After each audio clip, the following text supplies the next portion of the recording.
Pablo Escobar et son cartel étaient encore plus importants que son propre gouvernement.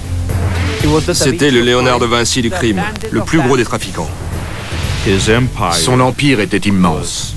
Il était invincible. Il avait tout, la richesse et la célébrité. La puissance de Pablo Escobar était telle qu'il devait absolument mourir.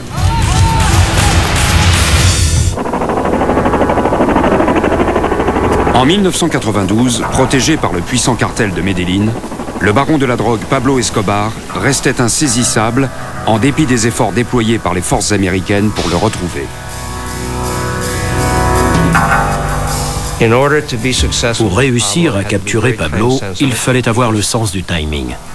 Parce que si on savait que Pablo était quelque part un soir, il y avait de fortes chances qu'il n'y soit plus le lendemain. Les Américains et les Colombiens ont compris que leur tactique de recherche ne fonctionnerait jamais.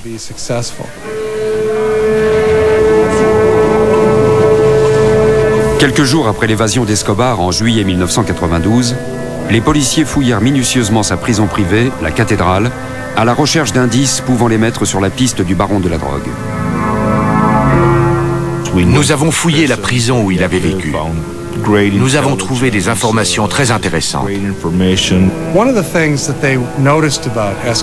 En examinant ses appartements privés et ses souvenirs, ils se sont aperçus qu'Escobar était particulièrement attaché à sa femme et à ses enfants.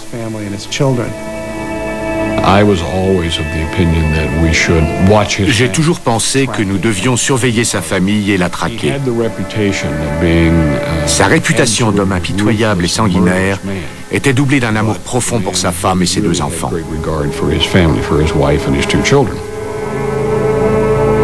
À ce moment, une mystérieuse unité paramilitaire appelée Los Pepes prit pour cible l'organisation de Pablo ainsi que sa famille et n'hésita pas à tuer. Los Pepes, dont le nom est l'acronyme de « Persécutés par Pablo Escobar », ont lancé une campagne offensive contre les biens et les personnes proches d'Escobar.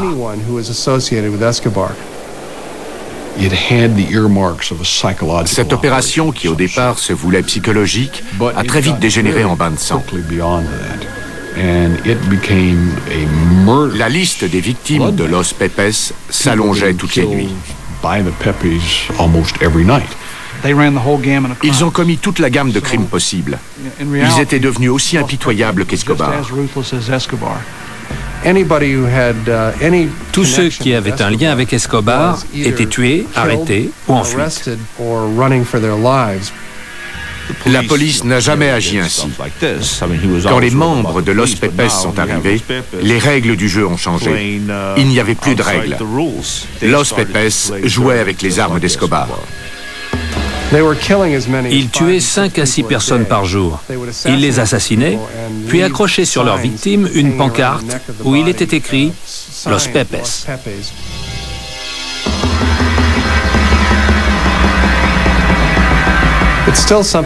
Nous ignorons toujours qui étaient Los Pepes. C'est normal, puisque c'était des meurtriers. Carlos Castaño, un ancien collaborateur d'Escobar, est l'un des rares à admettre sa collaboration avec Los Pepes. Au départ, Los Pepes était un mouvement soutenu par les organismes paramilitaires d'autodéfense, et en particulier par mon frère Fidel Castaño, mais c'était plus que ça. Carlos Castaño et son frère Fidel faisaient partie des premières unités paramilitaires créées pour lutter contre les guérilleros. Quand Escobar se mit à exécuter des membres de son réseau à l'intérieur de sa prison privée, la cathédrale, les survivants s'allièrent secrètement avec les paramilitaires contre le baron de la drogue.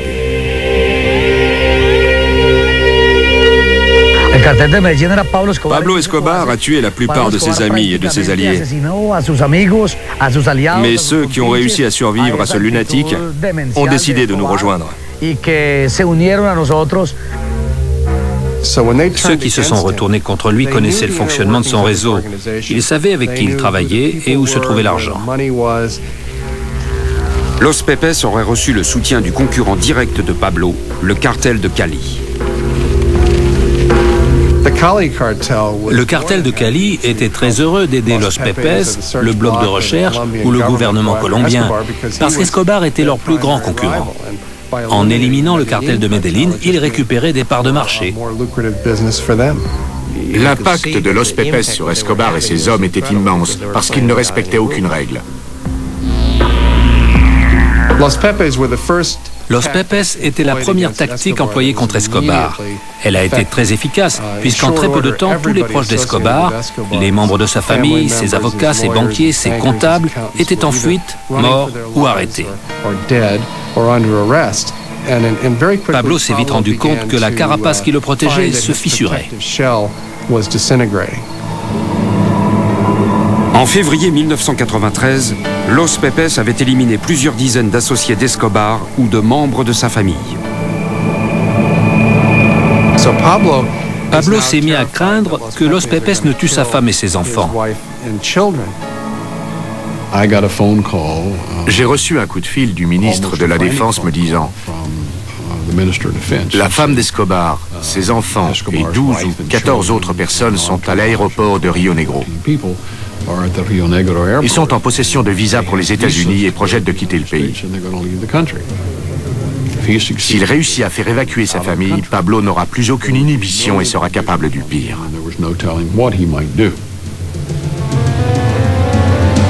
La famille Escobar et ses gardes du corps furent interceptés à l'aéroport par des agents de la DEA. Ils ont donc maintenu la PA, c'est-à-dire la famille d'Escobar, en Colombie, pendant que Los Pepes continuait à mettre Escobar sous pression.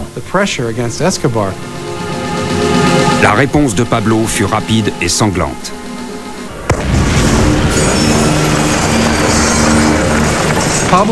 Pablo a posé une bombe de 150 kg à Bogota, détruisant tout un pâté de maisons.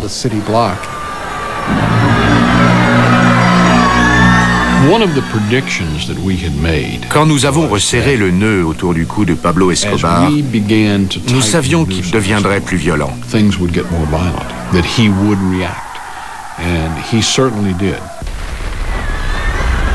En 2 mois, il a posé près de 9 bombes à Bogota et tué des centaines de personnes.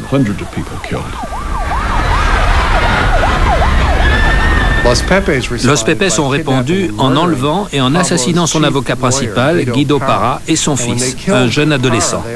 Ils ont suspendu à leur cou des pancartes signées Los Pepes, où l'on pouvait lire « Que penses-tu de cet échange contre les bombes, Pablo ?»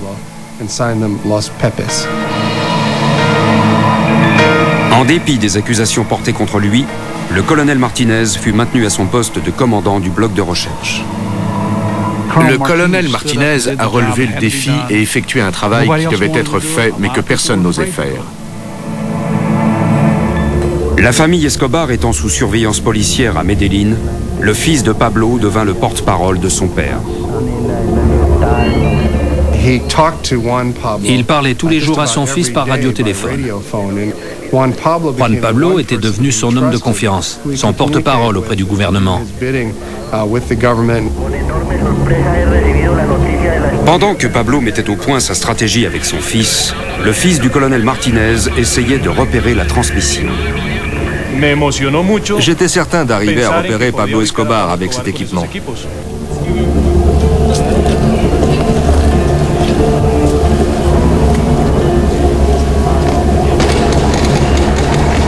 Le 27 novembre 1993, Escobar organisa avec son fils Juan Pablo l'évacuation de sa famille en Allemagne.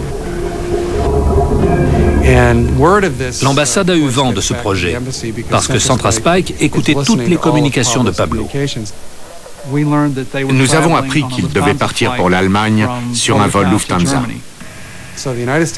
Le gouvernement des États-Unis et le gouvernement colombien ont fait en sorte que les autorités allemandes refusent l'entrée à la famille Escobar. La famille Escobar ne fut pas autorisée à rester en Allemagne et fut immédiatement renvoyée en Colombie. À Bogota, la famille Escobar a été installée à l'hôtel Tequendama, un grand complexe hôtelier appartenant à la police nationale colombienne. Celle-ci a ensuite déclaré qu'elle protégeait la famille de Pablo, mais Escobar ne voyait pas les choses de cette façon. Pour lui, sa famille était entre les mains de ceux qui pouvaient la supprimer. Il ne se passait pas un jour sans qu'Escobar ne téléphone. La première fois qu'il a appelé, je me suis dit, c'est bon, il est foutu. En décembre 93, alors qu'il était en fuite et toujours en guerre contre le gouvernement de Colombie, Pablo Escobar essaya de protéger sa famille des Pepes, les escadrons de la mort. Il tenait absolument à évacuer sa famille et il continuait donc à téléphoner à l'hôtel Tequendama.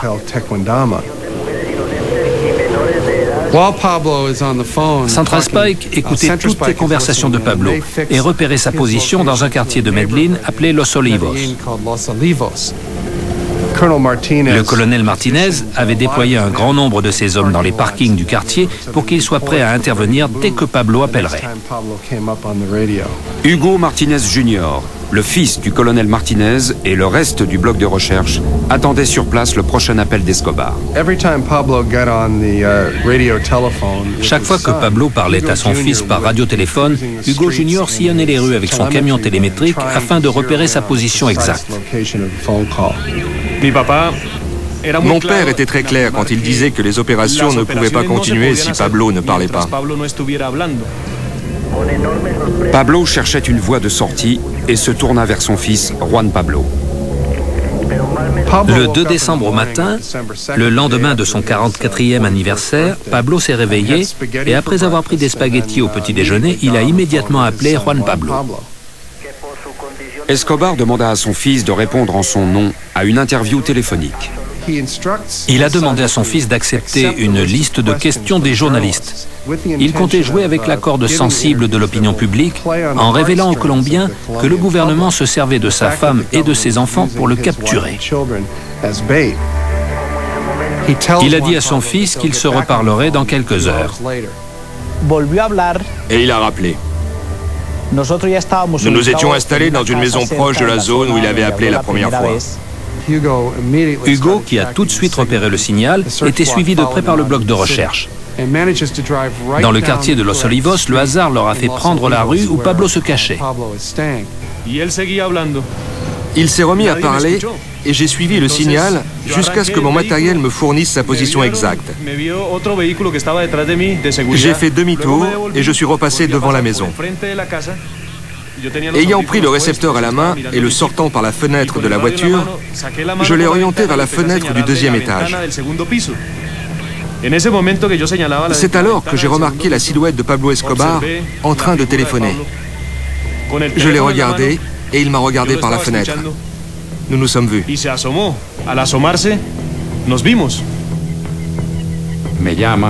Il m'a appelé et m'a dit « Je l'ai localisé sans aucune marge d'erreur possible. » Ensuite, il m'a dit « Je suis en train de le regarder. » Le colonel Martinez lui a dit « Surtout ne pars pas ». Je leur ai dit d'attendre le bloc de recherche, mais qu'ils pouvaient l'appréhender s'ils n'avaient pas le choix. Hugo a pris position à l'arrière du bâtiment pendant que ses hommes surveillaient la porte d'entrée. Pablo Escobar était très calme. Il n'essayait pas de fuir. Il ne bougeait pas. Il attendait peut-être que la chance lui sourie encore une fois. Mais maintenant, il était encerclé.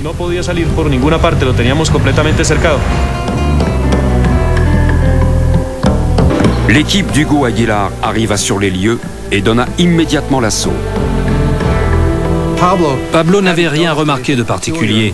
Il était toujours au téléphone avec son fils quand une charge explosive a fait sauter la porte d'entrée. Nous avons monté les escaliers. J'étais en premier.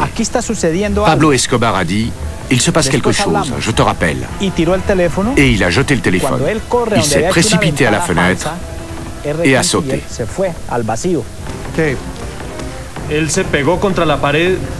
Il avait activé la police et tiré à tout va. Quand il longeait le mur, nous n'avions aucun angle de tir, mais quand il s'est mis à marcher devant, là où le toit remonte, on le voyait mieux. Et c'est à ce moment-là qu'il est tombé.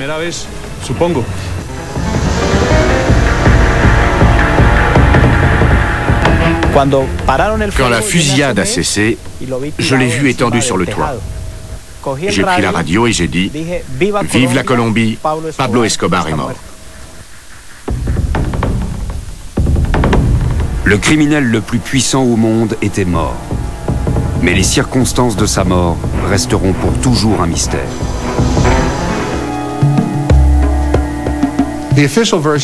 Selon la version officielle, au moment où ils l'ont abattu, il avait un revolver dans chaque main, il criait et il invectivait les policiers.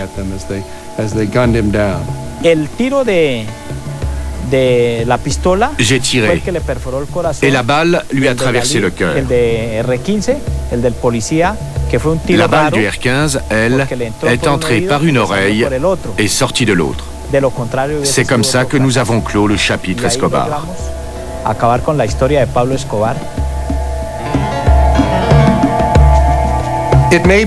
C'est peut-être vrai, mais dans de telles circonstances, la manière d'agir habituelle de Pablo n'était pas de riposter, mais bien de prendre la fuite.